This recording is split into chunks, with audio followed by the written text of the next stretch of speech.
Merci d'avoir accepté notre invitation. Je précise que vous êtes directeur des ressources en eau au ministère de l'Environnement. Exact, je suis directeur en charge des ressources en eau au ministère de l'Environnement et Développement durable. Merci beaucoup. Alors, première question, Monsieur Louis, l'alerte avait été donnée par les autorités locales, donc dans la province du Kasaï, ainsi que la population elle-même. Dites-nous à l'origine, qu'est-ce qui a été vu, qu'est-ce qui a été constaté? En fait, à l'origine de cet événement, au mois de juillet, un beau matin, la population a constaté que la rivière Kasaï, la couleur de ses eaux était virée au rouge et sans beaucoup d'autres informations. Les constats avaient été faits. Aussitôt les constats faits, l'administration provinciale s'est mise au travail avant que l'Internet ne vienne diffuser les images pour savoir réellement ce qui se serait passé sur la rivière Kasaï. Et là, d'emblée, après les investigations au niveau provincial, on a constaté, après avoir remonté le fait, que c'est une usine située sur le territoire d'Angola, dans la province de Lunda Nord, qui traite les diamants et qui aurait versé par mégarde, j'espère, ses eaux sur la rivière Kasaï. Et cette réaction a eu lieu quand? Combien de temps après le constat? Cette réaction a eu lieu juste la semaine qui suivait le constat au mois de juillet. Une semaine après, parce que c'est 300 km qu'il faut parcourir et l'administration provinciale devrait mobiliser les moyens pour le faire. Et aussitôt fait, les courriers ont été transmis à l'administration centrale pour information et disposition. Et là, c'était 2 semaines après. 2 semaines après, évidemment, c'est l'administration avec la lenteur. Avec des conséquences qui se sont déjà produites avec mort de poissons pendant ce temps. Mais l'administration provinciale a fait son travail. Il faut retenir ici que nous sommes dans un système décentralisé. On ne doit pas mettre dans la tête de la population que tout ce qui se passe en province doit être résolu par Kinshasa.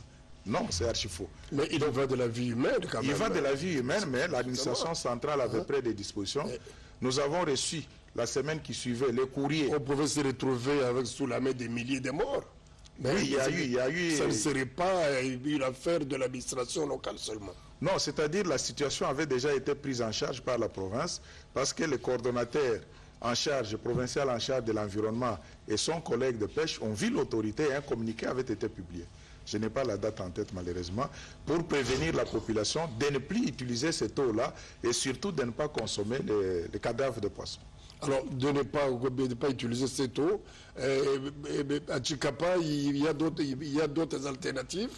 D'autres alternatives, c'est la régie des eaux qui existe. Dieu merci, la pollution est arrivée en avant de la station de la régie des eaux. L'eau à partir d'où? La régie des eaux puise l'eau sur la rivière Kasaï et non pas sur la rivière Chikapa. À ce moment-là, en amont de la zone concernée par la pollution. Mais le problème avec la régie des eaux, c'est les moyens qui ne suivent pas. Vous connaissez les problèmes qui traversent nos sociétés, notamment celle-là, n'a pas eu beaucoup de moyens pour résoudre ces problèmes en un temps record. Je vous rappelle que pour toute la ville de Kasaï et de Chikapa, c'est seulement 3% de la population qui est desservie par la régie des eaux. À 3%. Seulement à 3%. Et les autres ont fait recours sûrement à d'autres moyens d'approvisionnement en eau potable. Et les dégâts en vie humaine? Les dégâts en vie humaine, c'est jusque-là, je pense, 17 morts. Je n'ai pas de précision parce que l'autorité vient de là. Le moment venu, il va présenter la situation et un point de presse sûrement. C'est ce que j'imagine. Et vous aurez les statistiques. Il y a eu des morts, il y a eu beaucoup d'espèces de poissons disparues. Il y a eu beaucoup de maladies de peau, beaucoup de diarrhées suite à la consommation de ces espèces aquatiques. Alors, mais les morts qui manifestaient quels symptômes? C'était des diarrhées. Et imaginez-vous, dans pareil cas, généralement, ce sont des gens plus fragiles qui sont exposés. Plus fragiles, donc les gens qui ont sûrement des antécédents sur le plan sanitaire, ceux-là ne peuvent pas résister à une pareille intoxication alimentaire. Alors, on a laissé la situation aller au pire, comme ça, et jusqu'aujourd'hui, on ne sait pas localiser exactement à quel niveau se trouverait la toxicité, permettez le terme. Voilà. Dire qu'on a laissé la situation pourrir, non, je dis non, je ne suis pas d'accord. Parce que ce n'est pas parce que la délégation de Kinshasa est descendue à Chikapa que les gens vont croire que le problème a été pris en charge pour être résolu. Non. l'administration provinciale, qui est le relais de l'administration centrale. L'administration provinciale qui n'a pas de moyens. Non, ils n'ont pas de moyens, mais ils ont ramené l'échantillon jusqu'à Kinshasa. Et l'échantillon a été analysé au labo vétérinaire de Kinshasa, qui dépend du ministère de Pêche et Élevage, parce que la toxicité a été vite constatée sur les espèces aquatiques. Et de cet échantillon, il ressort qu'il y a suffisamment, du taux de fer anormal. Les seuils, c'est 0,2 à 0,3 mg au litre, mais là, on a constaté pratiquement x10. 2 mg et 3 mg de fer, de nickel dans les litres d'eau. C'est anormal. Et ces résultats nous ont permis, nous, au niveau de Kinshasa, de comprendre l'ampleur de cette catastrophe. Et on a repris le test, ou bien vous avez fait confiance aux tests réalisés localement? Non, jusque-là, nous avons fait confiance aux tests réalisés localement. Il y a certaines voix qui demandent que ce soit des analyses à l'international. Je pense qu'on doit arrêter de minimiser les Congolais. Les laboratoires vétérinaires, c'est le plus grand laboratoire que nous avons. Les gens qui sont là, ce sont des citoyens comme vous, comme nous, des compatriotes, consciencieux et qui font bien leur travail. Et ils ont du matériel qu'il faut pour analyser. Alors là, c'était avec les échantillons tirés à partir de Tshikapa? Tirés à partir Alors aujourd'hui, 3 semaines après, 3 semaines oui, après, on n'a pas continué. Le courant d'eau est en train de faire son travail. La pollution avance en régressant parce qu'il y a sûrement un dépôt qui se fait. Le dépôt se fait sur... La pollution avance vers le fleuve. Oui, en diminuant d'intensité. En diminuant d'intensité pour des raisons, parce que lorsqu'il y a brassage des eaux, il y a une précipitation qui se fait. Certains éléments vont vers le fond et d'autres éléments restent collés dans les parois. Et il y en a qui résistent dans des eaux qui stagnent sur les côtés. Oui, mais c'est toujours un danger en sursis. C'est un danger en sursis, et ce danger-là en sursis est réel, parce que dans la ville de Tshikapa, par exemple, où on a constaté cette pollution, nos experts, les experts du ministère de l'Environnement et d'autres ministères sectoriels qui utilisent l'eau, sont sur place en train de faire les suivis. Ce n'est pas parce que l'eau est claire qu'on va dire qu'il n'y a plus de problème. Il y a toujours un résidu qui reste. Mais ce résidu doit être à nouveau étudié, analysé, pour comprendre cette nature de pollution, si c'est vrai, et quelle est la teneur de cette pollution à l'heure actuelle, même si l'eau est redevenue claire. Ce sont ces conseils qui vont nous permettre de prendre en charge effectivement la population. Alors, il n'y a pas eu d'autres tests en aval vers Maluku, par exemple, ou Kinshasa?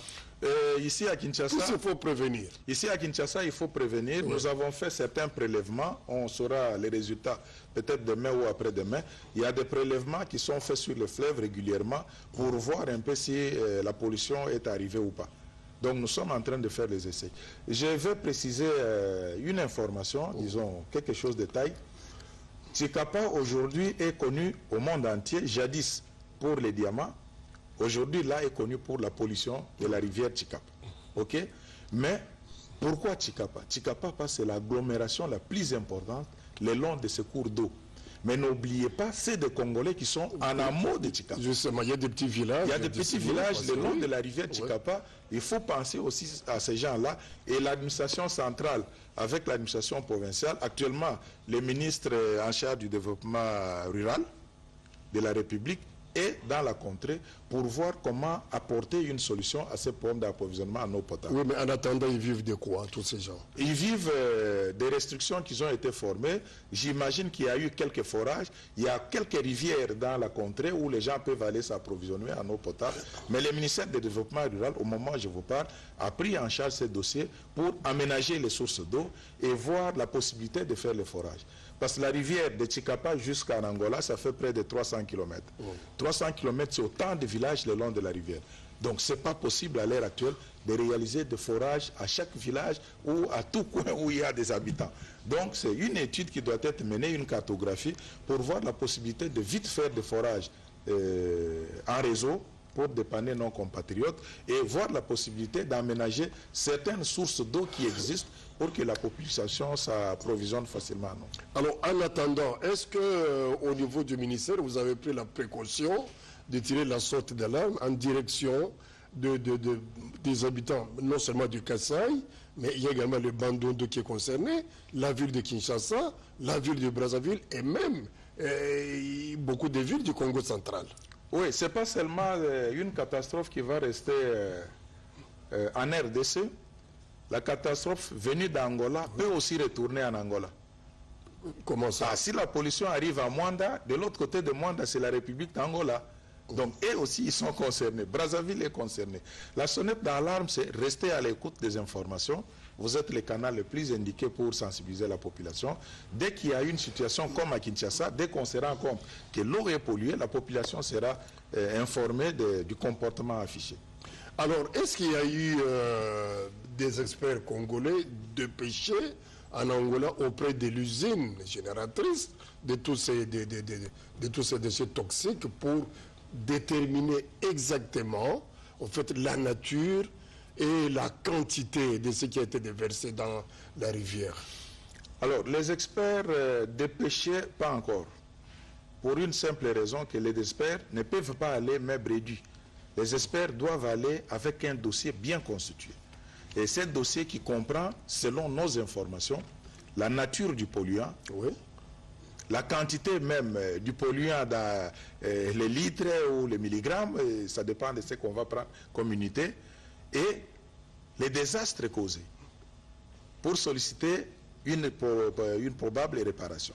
Donc les experts ne peuvent pas aujourd'hui aller en Angola sans avoir réuni ces éléments-là. Et ce travail est en train d'être fait, pas seulement à Tshikapa, sur tous les parcours, pour constituer un dossier qui pourra être présenté. C'est urgent, mais ça prend quand même du temps, comme je disais tout à l'heure. Oui, c'est urgent. C'est urgent. Pourquoi? Parce que la pollution, c'est arrivé, c'est un accident, je peux dire.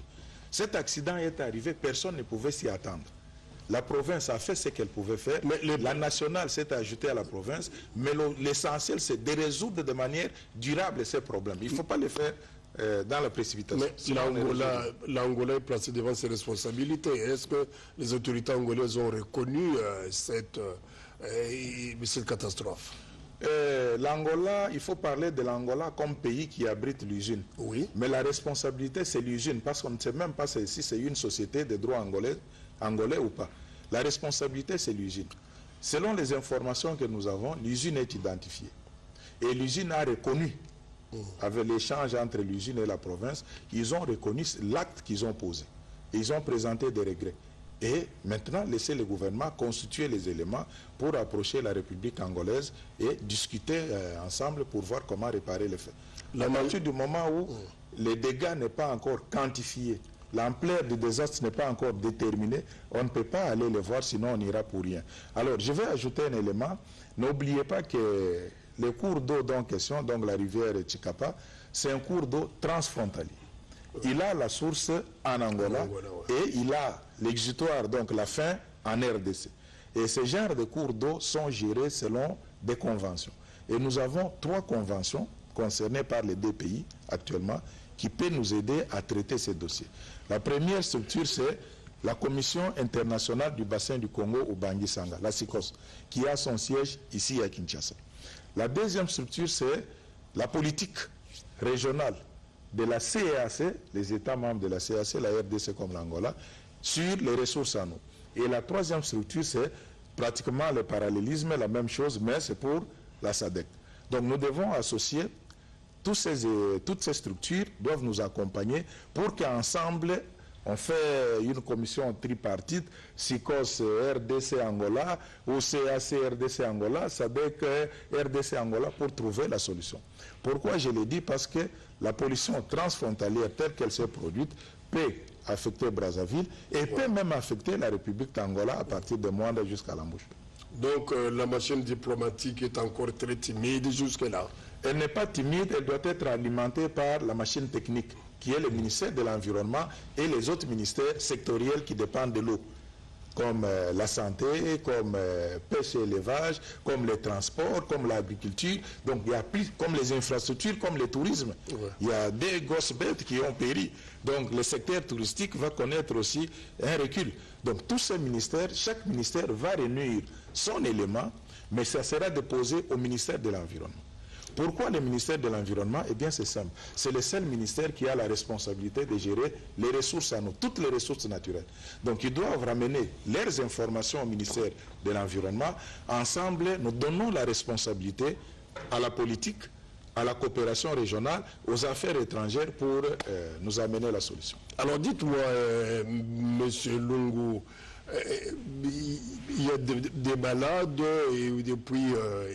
mais comment se fait la mise en charge sur place? La prise en charge, il faut savoir sur que place, vous avez affaire à des gens, des populations parfois très démunies. Très démunies, c'est le mot que je ne vais pas utiliser, mais nous devons être responsables. Même si un Congolais mère, qu'il soit enfant, qu'il soit fou, qu'il soit qui, c'est un Congolais, nous devons nous soucier de ces cas-là. Ok? Alors, le ministère de Santé a été sur place. Il y a eu, je pense, les statistiques ou si les calculs sont bons, c'est pratiquement 4 000 ou 5 000 personnes qui ont été identifiées victimes de la diarrhée. Par contamination directe ou indirecte. Directe parce qu'ils ont bu de l'eau, indirecte pour avoir consommé, par exemple, du poisson. Et qui sont malades aujourd'hui. Qui sont malades aujourd'hui. Voilà. Et le ministère de Santé les a pris en charge. Il y a des structures sanitaires, le ministre de la Santé est arrivé, la délégation est arrivée sur place, ils ont fait le constat, c'est eux qui nous ont donné ce nombre, et ces gens-là sont pris en charge, je pense. Mais alors, est-ce qu'il n'y a pas une politique commune, puisque vous avez parlé d'une gestion, la rivière est transfrontalière, est-ce qu'il n'y a pas une politique commune de gestion des eaux actuellement, à travers, par exemple, ce que vous appelez SICOS et les autres là? Oui, les dispositions existent. Au niveau de SICOS, nous avons un additif. Il y a des textes réglementaires de la SICOS qui concernaient la navigation. Mais après, on s'est rendu compte qu'on ne peut pas faire la navigation dans un secteur qu'on ne maîtrise pas. Et le secteur s'appelle les ressources en eau. Et la SICOS, avec les États membres, se sont convenus pour faire un additif. Dans cet additif-là, il y a des dispositions qui nous permettent, nous, États membres, de résoudre pareil cas. Mais avant d'arriver là-bas, c'est un État qui saisit la SICOS. Dans le cas actuel, c'est la RDC qui doit saisir la SICOS par le biais du ministère de l'Environnement qui est en train de réunir les éléments. Les retards dans le traitement des dossiers, c'est vrai, on est arrivé en retard, mais pas tellement en retard, pas sur place, il y a une administration qui a commencé à travailler. N'oubliez pas que nous sommes dans un système de décentralisation. Et la RTNC qui m'invite aujourd'hui aurait pu m'inviter il y a de cela un mois. Donc vous voyez que tous nous sommes là-dedans dans les sacs. Pourquoi la RDC me demande aujourd'hui d'apporter l'information? Donc on ne peut pas revenir sur ces retards-là, mais au moins la prise en charge a été effective depuis le début et nous sommes en train de faire un état des lieux, réunir les informations pour présenter les dossiers à la structure qui gère et la RDC et l'Angola en matière de gestion des ressources en eau. Il n'y a pas une politique de test permanent en ce qui concerne toutes ces eaux-là, toutes ces eaux qui sont consommées par nos populations. Les tests permanents, je ne pense pas que c'est aujourd'hui qu'on doit en parler, mais en 2015, tous les États membres du bassin du Congo ont produit un document très important avec, sous le chapeau de la SICOS, qui est la structure régionale sur l'eau, qui est un état de lié des ressources en eau du bassin du Congo. Nous avons toutes ces informations là-dedans. Les analyses qui sont en train d'être faites actuellement, les résultats nous permettront de voir les référentiels qui existent dans ces documents, qu'est-ce qui a changé, qu'est-ce qui n'a pas changé avant d'arriver à une conclusion. Alors, sinon, la prise en charge est correcte par rapport à la gestion. D'accord, M. Lungu, mais quand vous dites que les populations doivent aller chercher de l'eau ailleurs, mais il y a des gens qui sont situés, par exemple, à 5 km des cours d'eau. Mais où est-ce que ces gens vont s'approvisionner en eau?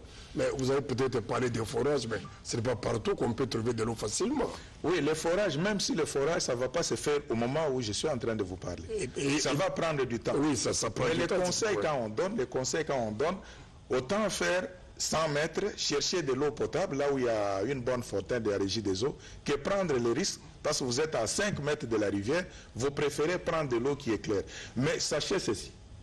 Dans l'éducation de masse, même si vous mettez des interdictions là, il y a toujours des petits malins qui disent « Non, non, l'eau est claire, moi je vais essayer ». Et ils sont nombreux, ces gens-là, qui peuvent influencer les autres. Donc nous faisons de la diffusion de l'information, mais il faut que la conscience de tout un chacun travaille.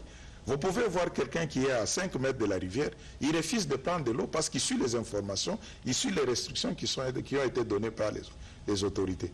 Mais il y en a aussi. Il dit non, je préfère prendre ça, boire. Ça va me faire quoi? Et dès qu'il a bu, les autres vont suivre aussi, ils vont boire. Mais ce que nous craignons, c'est les résiduels dans cette eau-là. Il faut que les relais de l'information soient vraiment permanents pour que les gens comprennent que c'est pour un temps, ils peuvent accepter aller puiser de l'eau à 200 mètres, à 500 mètres, le temps que la situation soit élucidée. Parce que si vous faites la têtuesse, vous risquez de finir mal. D'accord, mais chercher à 200 mètres, 500 mètres, alors puis c'est gouverner, c'est prévoir. Imaginons la pire des choses, que la situation, en fait, atteint Kinshasa. Où est-ce qu'on ira chercher de l'eau? Alors, je dis la situation atteint Kinshasa, l'eau de la régie des eaux va fonctionner.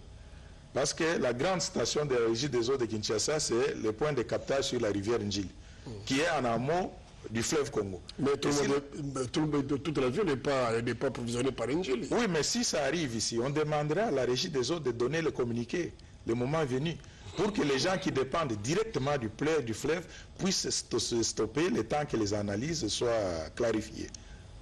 En fait, dans cette affaire, vous n'avez pas mis à contribution l'OCC et la régie des eaux. L'OCC et la régie des eaux mise en contribution, ne pas le mettre en contribution, je ne pense pas. C'est une affaire du gouvernement. Ça a été discuté au Conseil des ministres. Les directives ont été données. Nous, les experts du ministère de l'Environnement, nous avons fait ce que nous pouvions faire, pas seuls. Nous avons tenu une réunion, pour votre information, avec le ministre provincial de l'Environnement qui a été dépêché par le gouvernement provincial du Kasaï, accompagné de ces deux experts. Nous avons associé le ministère des Pêches, les Affaires étrangères et d'autres ministères sectoriels. Et c'est ce rapport qui est monté au gouvernement avec, évidemment, les conseils donnés par certains chercheurs que nous avons pris aussi en compte. Et ça a permis au gouvernement de faire son travail. Donc l'OCC doit être informé par le canal de sa hiérarchie, ainsi que la régie des eaux doit être informée par le canal de sa hiérarchie. Il y a également d'autres centres de recherche, par exemple dans nos universités. Est-ce que vous avez eu à collaborer avec eux, avec les scientifiques en fait, qui font du travail quand même de qualité, du travail permanent, et auprès de qui vous pouviez en fait avoir certaines données? Absolument. Les scientifiques se sont réunis, je pense le 28, je ne vois pas la date, ils s'étaient réunis par rapport à ça, ils ont produit des recommandations. Un très beau document que nous avons apprécié. Et le gouvernement a pris ça en compte et c'est un élément, un apport de plus.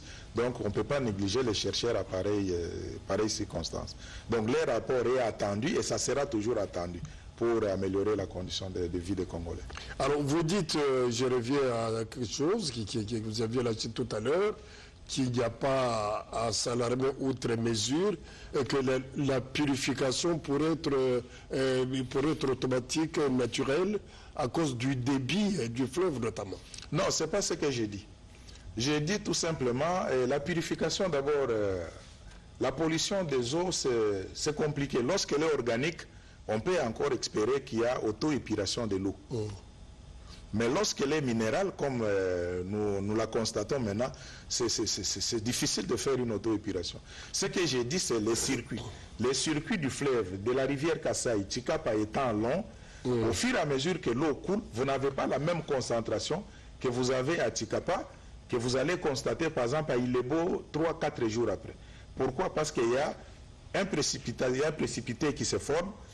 Évidemment, il y a un dépôt qui se forme sur le fond des rivières et il y a des retenues qui restent au fur et à mesure que l'eau coule sur les berges. Donc, en termes de concentration, vous n'aurez plus la même concentration au point X par rapport au point Y. Mais l'auto-épuration pour les métaux lourds, ça n'existe pas. Mais avec le débit du fleuve qui est quand même assez élevé, on peut espérer que ces toxines pourront s'autodissoudre dans le fleuve sans beaucoup de conséquences. En fait, les toxines passer rapidement jusqu'à l'océan. Les toxines qui peuvent disparaître facilement, c'est quand il est organique. Vous prenez des feuilles, vous brassez des feuilles toxiques, vous mettez dans l'eau, vous prenez de l'eau, à ce point-là, vous mourrez, il n'y a pas à dire. Mais vous prenez de l'eau, autant de kilomètres après, vous avez une toxicité faible. Mais pour les métaux lourds, au contraire, c'est très dangereux parce que ça entre dans la chaîne trophique.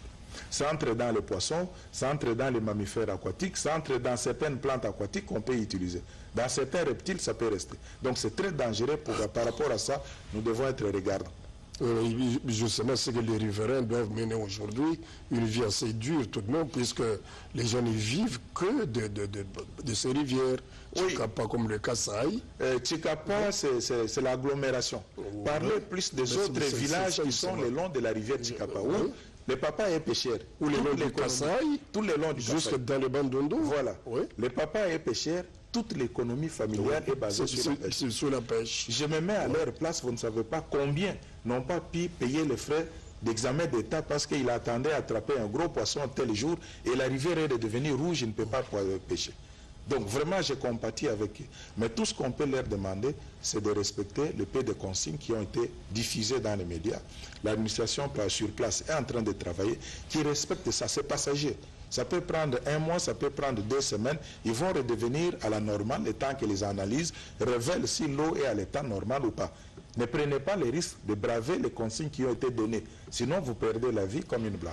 Vous menez tout de même ces campagnes de manière intense à l'endroit de tous ces riverains, là, aujourd'hui, pour leur demander une gestion, une utilisation avec précaution de toutes ces eaux-là, par exemple, aujourd'hui. Est-ce qu'il existe des campagnes de sensibilisation sur la gestion de toutes ces eaux-là auprès des riverains? Oui, la campagne a existé parce que la mission effectuée par son Excellence, qui a suivi le travail laborieux fait par la province, les gens dans différentes communications que nous suivons dans les médias, ils reviennent, les chercheurs reviennent sur ça. Attention, attention, ne consommez pas du poisson mort, ne consommez pas de l'eau directe, respectez les consignes qui ont été données. Je pense que les gens suivent ça. Alors, vous-même, en tant que directeur chargé de la gestion des ressources en eau, en fait, mais quel est votre travail au quotidien, finalement? Exactement. Évidemment, la notion de ressources en eau, il n'y a que des scientifiques qui comprennent ça. Une très belle question. Je suis fier et je suis à l'aise de vous expliquer ça. Il n'y a que les scientifiques qui connaissent ce que c'est les ressources en eau. Ça paraît un mot très gros. Je vais aider mes compatriotes à comprendre pourquoi l'État m'a demandé de faire ce travail-là. En fait, à quoi consiste mon travail? Moi, je gère le volume d'eau. Les ressources en eau, aujourd'hui, en termes plus faciles, il faut les définir comme un gisement, comme un réservoir, ok? Comme une mine qui contient de l'eau. Mais cette eau-là a de la vie aquatique de l'eau à l'intérieur. Cette eau-là a des minéraux à l'intérieur. Cette eau-là, c'est un réservoir où tout le monde vient prendre. Alors, la petite gymnastique que je vais demander à ceux qui ont un bic, qui nous suivent, c'est de prendre un stylo, vous faites un gros cercle sur votre table ou sur un papier, écrivez au milieu ressources en eau, ok? Si c'est fait, mettez autant de flèches que vous voulez qui partent de ces gisements vers les usages. Vous avez le tourisme, vous avez les mines, vous avez tout ce qui est industriel, vous avez les transports, vous faites la navigation sur l'eau parce qu'il y a de l'eau, un tirant d'eau qui vous permet de naviguer. Vous avez la pêche, vous avez l'agriculture, vous avez l'élevage, vous avez les services publics de l'eau. Vous avez le tourisme, vous avez tous les usages. Voilà ma responsabilité comme directeur des ressources en eau, c'est de veiller en ce qu'il n'y ait pas conflit. Et tous ces secteurs sont affectés alors? Tous ces secteurs sont affectés. Oui. Tous ces secteurs sont affectés parce qu'aujourd'hui, la vie sociale, la vie économique, la vie administrative, vous ne pouvez pas vivre sans utiliser l'eau. Et alors votre responsabilité maintenant dans tout ça? Ma responsabilité dans tout ça, c'est de dire à tous les usagers, attention, là où vous prenez de l'eau, regardez, ce n'est plus de l'eau normale. Nous avons eu des informations, on a fait des analyses, stoppez de faire ça, ne faites pas la navigation, ne faites pas la pêche, ne prenez pas de l'eau pour l'adduction d'eau potable dans cette zone polluée en attendant que l'eau redevienne normale. Vous vous servez d'une cartographie tout de même, et j'imagine que avec une carte hydrographique, comme vous le dites toujours, vous savez situer partout, il y a des cours d'eau potable et non potable et consorts. Est-ce que ce travail vous permet tout de même d'éduquer la population quant à l'existence de toutes ces ressources-là? Oui, j'ai un grand travail à faire, l'éducation. Heureusement qu'au ministère de l'Environnement, nous avons une direction qui fait exactement ce que vous faites, qui n'a pas une chaîne de télévision, mais qui fait la communication. Nous sommes en train de faire ce travail et nous le faisons tous les jours. Mais comme vous et moi, nous sommes de l'État, vous comprenez qu'il y a un problème de moyens. Nous avons autant de kilomètres carrés avec une direction nationale et ce n'est pas facile à faire. Mais pour arriver à informer les gens, nous avons fait un grand effort, il faut reconnaître ça, à nommer dans chaque province un chef de bureau en charge des ressources en eau. Mais les moyens ne suivent pas justement. Et pareil cas qui arrive, je pense, va attirer l'attention de tout le monde pour que ces services soient vraiment outillés, équipés et faire le travail comme il faut. Nous sommes plus de 5 millions Congolais. Est-ce que nous avons de l'eau? en quantité suffisante. Ah, de l'eau, je pense que je vais mettre les gens mal à l'aise. Je vais mettre mes compatriotes mal à l'aise. Merci pour cette occasion, je fais de la vulgarisation. Congolais, vous n'avez pas d'eau. Quelle eau? Congolaises et Congolais, oui. Vous n'avez pas d'eau, ne vous vantez pas. L'eau potable ou de l'eau dans l'eau pour les usages. Moi, je ne gère pas de l'eau potable. L'eau potable, chez moi, c'est un secteur que je dois préserver. Parce que la loi relative à l'eau me dit, si j'ai une goutte d'eau à partager, la priorité, je donne à l'eau pour besoin de consommation, à l'eau potable.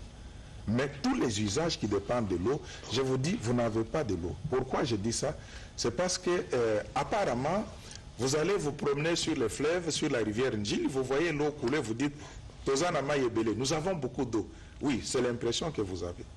Mais moi qui gère de l'eau, je vous dis, je suis inquiet parce que nous sommes dans le stress hydrique. Qu'on le veuille ou pas, je finirai par faire des documents, des émissions pour déclarer ça. Nous sommes, sans recensement, 100 millions d'habitants. Je pense que c'est le minimum. Oui. 100 millions d'habitants, au moins en RDC, c'est le minimum, ouais. J'estime. Alors, nous avons un plan d'eau formidable qui est envié par le monde entier. En Afrique, personne n'a ce que nous avons comme volume d'eau. OK? Mais, lorsque vous prenez les États du bassin du Congo, qui est le plus grand réservoir d'eau douce du continent, si pas au monde, vous prenez le bassin du Congo, personne n'a le plan d'eau que la RDC dispose. Mais si vous devez affecter ça par usage et par habitant, nous ne sommes pas premiers dans le bassin du Congo. Nous devons faire attention. Nous ne sommes pas premiers dans le bassin du Congo en volume d'eau par habitant. Nous sommes 3e ou 4e. Par habitant. Par habitant. C'est ce que je fais. Je dois affecter par usage et par besoin. Donc si on fait cette affectation réellement aujourd'hui, nous ne sommes pas premiers.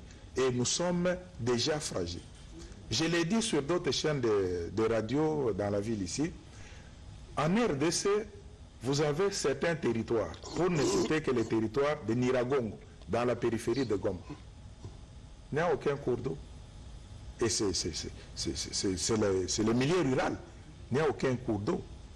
Et dans ce territoire, les commerçants, les hommes de bonne volonté achètent des carreaux. Les carreaux qui sont utilisés à Kinshasa pour paver les maisons, je l'ai dit, mais là c'est pour paver les flancs des montagnes. On pave, on met un dispositif pour recueillir de l'eau. C'est de l'eau, la vapeur par condensation, qui frappe sur les carreaux, ça se refroidit, ça devient de liquide, ça glisse vers le fond et les gens vivent de cette eau-là. Et quand nous devons, enfin, comme cela a été discuté plusieurs fois, quand nous devons en fait céder de l'eau à ceux qui n'en ont pas, comme le Tchad par exemple. En fait, le problème pour céder de l'eau à ceux qui n'en ont pas, je ne vais pas citer le nom de pays parce que l'eau, ce n'est pas un pays qui demande, c'est une organisation qui sollicite, qui est la CBLT, la Commission du bassin du lac Tchad. S'il faut donner de l'eau, il faut penser à des moyens alternatifs. D'abord, est-ce qu'il existe des études aujourd'hui? Je demande aux chercheurs de me produire une étude, ils vous diront qu'ils n'ont pas de moyens. Et nous sommes en train de travailler avec eux dans une task force pour trouver une solution à ça. Il faut faire un état des lieux. S'il y a un état des lieux, c'est au regard de cet état des lieux que nous pouvons nous prononcer. Aujourd'hui, on n'a pas à se prononcer par rapport à ça parce qu'on n'a pas la maîtrise réelle de ce qui est demandé et de ce que nous disposons. Mais d'emblée, je vous dis, par rapport à ce que nous disposons, on ne peut pas faire de la blague, on ne peut pas faire des aventures. On nous a dit à partir de l'Ubangi, on peut soutenir de l'eau vers. Non, mais demandez aux ressortissants de l'Ubangi. Si vous dites ça, je pense qu'ils vont tomber sur vous. Excusez-moi de le dire. Ils ne vont pas vous pardonner.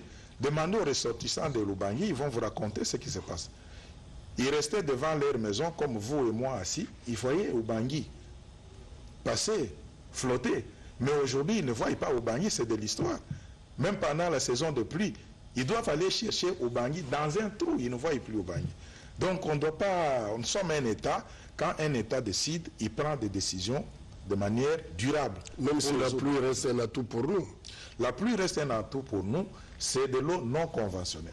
Il faut penser à gérer cette eau-là qui peut résoudre plusieurs problèmes dans la sous-région et plusieurs problèmes en Afrique et au monde. Alors, M. Lungu, nous vous disons merci. Alors, pour terminer, nous revenons encore sur cette histoire qui est sur toutes les bouches aujourd'hui, puisqu'il y va de notre vie, la vie à nous tous.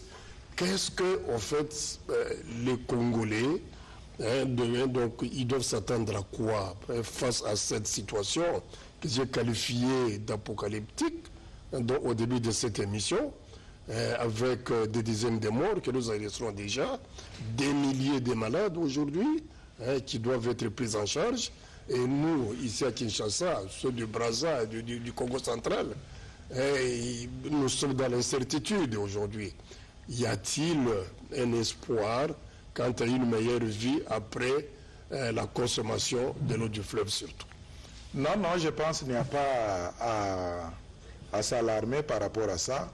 C'est un accident qui est arrivé et actuellement tout est mis en œuvre pour que la population du Kasaï, la population pas de Tchikapa, mais la population riveraine de Tchikapa et de Kasaï retrouve leur quiétude. Donc la pollution est arrivée, c'était de manière inattendue. Nombreux ont critiqué le gouvernement n'a rien fait, mais je pense que c'était précipiter des choses, parce que nous sommes assis là, si la toiture s'effondre sur nous, il faut quand même un temps pour réparer. On ne va pas faire des choses à la hâte pour dire, mais pourquoi on a fait ça, on aurait pu faire ça. Il y a eu un retard, c'est vrai, mais ce n'est pas tellement un retard, parce qu'il y a eu une administration sur terrain. L'Assemblée provinciale s'est mise à l'œuvre, l'administration des pêches et de l'environnement et la territoriale s'est mise à l'œuvre. Donc, on a manqué de moyens, il faut reconnaître. On a manqué de moyens, mais maintenant, nous sommes en train de travailler.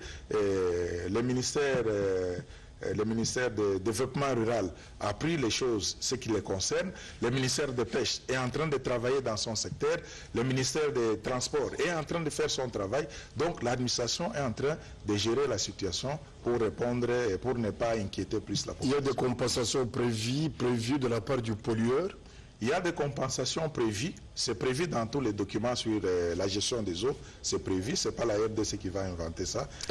Il faut un cahier de charge. La hauteur dépendra de l'état des lieux que les experts sont en train de faire. Je vous donne un exemple. Lorsqu'il y a compensation, pour un poisson à écaille qui est mort, intoxiqué par ces produits, par cette pollution, les calculs se font, c'est pas... Un document, on dit, bon, le poisson là coûte 100 francs, on le fait dédommager à 100 francs. Non. Ce poisson est mort à quel âge? Ce poisson a eu sûrement des œufs, a eu des alevins qui sont partis. Laissez les experts formés du pays faire leur travail et à la fin, ils rendront compte à qui des droits. Mais on ne doit pas s'alarmer. Sinon, le principe pollueur-payeur doit s'appliquer parce qu'il y a eu des astres, il y a eu une catastrophe. Il y a des paramètres qu'on ne peut pas aborder ici, mais je sais que c'est un dossier que le gouvernement a pris à cœur parce que ça ne doit plus se répéter. Ça ne doit plus se répéter au regard des conséquences que nous venons de connaître. On ne doit pas permettre ça. Et le pollueur a été identifié. Laissez l'État constituer les dossiers. Ça peut prendre encore du temps, mais autant avoir un dossier bien finalisé, bien fignolé, que faire des choses à la hâte pour ne pas répondre aux attentes de la population. Alors, une question, pour terminer peut-être, ça, il s'agit d'une pollution venue de notre pays. Est-ce que vous ne craignez pas que dans les jours à venir, ou peut-être un peu plus tard, qu'on puisse connaître des situations analogues, de sorte que ceux qui sont en amont d'une rivière, par exemple, puissent polluer l'eau qui doit être consommée par ceux qui sont en aval, par exemple. Et comment faut-il se comporter dans ces cas-là? Ça, c'est un message très très fort qui est arrivé. D'abord, à quelque chose, malheur est bon. Aujourd'hui, les gens parlent des ressources en eau parce qu'il y a eu cette pollution-là. Ils n'ont pas eu suffisamment de temps. On n'a pas fait le travail, il faut le connaître, de diffuser ce que nous faisons à temps. Mais la pollution est arrivée, nous voici dans les médias en train d'expliquer ça. Mais c'est un avertissement qui nous est donné. Évidemment, ça peut être un accident, mais on n'a pas encore prouvé que c'est un accident. Donc le gouvernement doit prendre cette histoire à cœur. La preuve, c'est que nous sommes en train de travailler sérieusement sur ça. Nous avons une dizaine de rivières qui viennent d'ailleurs. Nous sommes le pays de l'Afrique centrale le plus bas. C'est comme ça, nous sommes le bassin du Congo. Nous sommes vraiment la cuvette centrale. Il y a beaucoup de cours d'eau qui viennent de chez nous. Imaginez-vous que ce soit un acte volontaire. Je ne dis pas que c'est volontaire. Donc, il y a d'autres instances, il y a d'autres administrations qui me suivent, qui ont pris l'occasion, ils doivent réfléchir sur ça. Moi, je suis de l'environnement, mais je leur donne de la matière. Donc, l'environnement est transversal. Tous les services attitrés de l'État, chacun doit penser à ce qui est arrivé. Nous sommes inondés par les cours d'eau. Imaginez-vous que cette blague devient l'habitude. Voilà. Chaque matin, telle rivière, vous ne pouvez pas utiliser, telle rivière, vous ne pouvez pas utiliser. Et là, je demande aux autorités de se saisir de l'occasion pour équiper l'administration de l'environnement et toutes les autres administrations, de remettre l'administration à sa place. Aujourd'hui, vous avez un chef des divisions provinciales du Kasaï qui n'a pas l'Internet. Nous avons suivi les images hier, mais ce n'est pas venu de l'administration. Vous n'allez pas l'en vouloir. Il a encore quel téléphone, cet administrateur-là? Donc, on doit quand même équiper l'administration pour qu'elle réponde de manière inattendue, de manière, comment on peut dire. Donc, dès qu'il y a une situation, l'administration soit capable de relayer l'information et de trouver des solutions. Et surtout prendre en charge les masses qui doivent comprendre que désormais, il ne faudrait pas verser n'importe quoi dans les rivières. Oui, ça demande aussi une éducation de masse parce qu'aujourd'hui, regardez partout, l'eau, les plans d'eau, c'est du bonheur pour ne prendre que Kinshasa. Quand vous traversez un plan d'eau, vous devez boucher vos narines parce que ça pue. Mais ce que nous faisons. Il ne faut pas imaginer que parce que c'est l'Angola qui a fait ça, nous devons nous insurger. Non, mais ce que nous faisons de cours d'eau à Kinshasa, est-ce que c'est normal? Donc nous devons aussi attirer l'attention de la population par des créneaux appropriés pour que les plans d'eau soient quand même assainis, ça cesse d'être les poubelles. Alors, à supposer que cela soit arrivé sur le plan interne, pollué par une partie de la population congolaise et qu'il y a des victimes au sein de la population congolaise, quel serait le comportement des pouvoirs publics dans ces cas-là? Le comportement serait le même. Quand il y a pollution, la première chose, il faut arrêter la source de la pollution. La pollution sur le plan d'eau. On arrête la source de la pollution, on identifie les pollueurs et on étudie les méthodes pour dépolluer les plans d'eau. Les méthodes existent, mais ça demande des moyens. Merci beaucoup, M. Louis Longo Maloti. Merci d'avoir accepté notre invitation. Nous vous disons sincèrement merci. Merci également à tous ceux qui viennent de suivre cette émission. Ce n'est qu'un début. On fera également appel à vous dans les jours à venir pour faire le bilan. Et pendant ce temps, nous espérons que les membres du gouvernement qui étaient sur place auront déjà livré les secrets au fait de leur mission. C'est vraiment attendu, mais je répète encore que la lenteur administrative doit quand même s'arrêter quelque part. Donc quand il y a des urgences comme celle-là tout de même, il ne faut pas que les vies périssent, puisqu'il y a une administration quelque part qui est en train d'agir très lentement. Voilà. Oui, merci pour ces recommandations, je retiens ça. Mais je reviens aussi à vous pour dire que la RTNC, c'est l'église au milieu du village. C'est les médias qui couvrent pratiquement tout le pays. Vous avez aussi pris beaucoup de temps pour m'inviter ici. Donc désormais, nous devons faire impact pour que les informations... Désormais, on est en train de vous chercher. Les informations passent à temps réel pour prévenir les Congolais. S'il y a 17 morts, il y a 20 morts, il y a 15 morts. Si nous avions fait ce travail de médias avant, on aurait